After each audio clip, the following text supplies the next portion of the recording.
TV serial Anupama में अब देखने वाले की कैसे दोनों ही कोर्ट पहुंच जाते हैं और डिवोर्स के पेपर्स में साइन करने के समय वनराज के हाथों से पेन गिर जाता है और तब अनुपमा पेन उठाकर वनराज के हाथों में दे देती है। वनराज पेपर्स में साइन करना नहीं चाहता था और फिर मन ही मन उससे अपनी शादी के फ्लैशबैक्स आते रहते हैं। फिर जज ये सब देखकर कहता है कि क्या आप लोग डिवोर्स लेना चाहते भी है? तो अनुपमा कहती है हाँ, हम डिवोर्स लेना चाहते हैं। फिर दोनों ही साइन कर लेते हैं और फिर जज कहता है कि आप दोनों का डिवोर्स हो गया। अनुपमा वनराज दोनों के डिवोर्स के बारे में बात सुनकर जोर जोर से रोने लग जाती है और कहती है नहीं, ये नहीं हो सकता है। लेकिन काव्या बहुत ही ज्यादा खुश हो जाती है। वो पहले रोते रहती है लेकिन फिर वो खुश होकर हंसने लग जाती है और बोलती है थैंक यू भगवान, फाइनली डिवोर्स हो गया।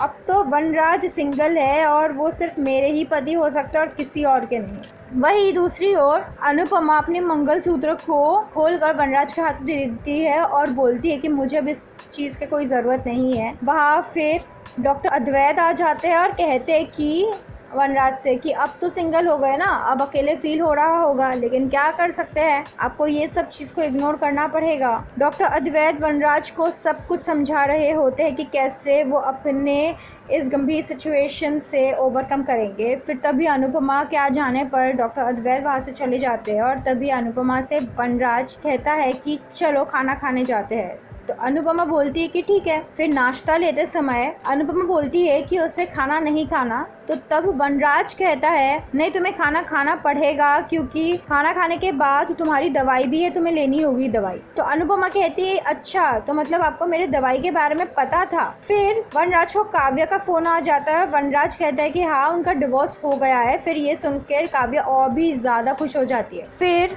अनुपमा से वनराज कहता है कि हम दोनों का रिश्ता था 25 साल का, तो हर एक चीज को भुलाया नहीं जा सकता इतनी आसानी से, और मैं तुम्हारा साथ तब तक रहूंगा जब तक तुम ठीक नहीं हो जाती हो। मैं तुम्हारा अच्छी तरीके से ख्याल रखने वाला हूँ। फिर वही दूसरी ओर डॉक्टर अद्वैत को पता चलता है कि अनुपमा की रिपोर्ट्स के बारे में, और रिपोर्ट्स में ये लिखा था कि अनुपमा ज्यादा दिन तक नहीं रह पाएगी। अब डॉक्टर अद्वैत बहुत ही ज़्यादा चिंता में आ जाते हैं कि वो कैसे अनुपमा को इस वक्त उसकी रिपोर्ट्स के बारे में बताने वाले हैं। वो सोचते हैं कि नहीं, अनुपमा को नहीं बताना चाहिए क्योंकि वो अभी डिवोर्स के ट्रॉमे से गुजर रही है। वैसे तो ये भी देखा जा रहा है कि वनराज और अनुपमा के बीच धीरे धीरे प्यार भरने लग रहा है। भले ही अनुपमा वनराज से और प्यार नहीं करती, लेकिन वनराज नहीं चाहते थे अनुपमा को डिवोर्स देना। क्या लगता है आपको, क्या ये दोनों का प्यार फिर से दिखाई देगा शो में या नहीं? आप अपनी राय हमारे कमेंट सेक्शन में जरूर बताइए और साथ ही साथ इस वीडियो को लाइक एंड शेयर करना ना भूले और सब्सक्राइब करें हमारा यूट्यूब चैनल टली चक्कर।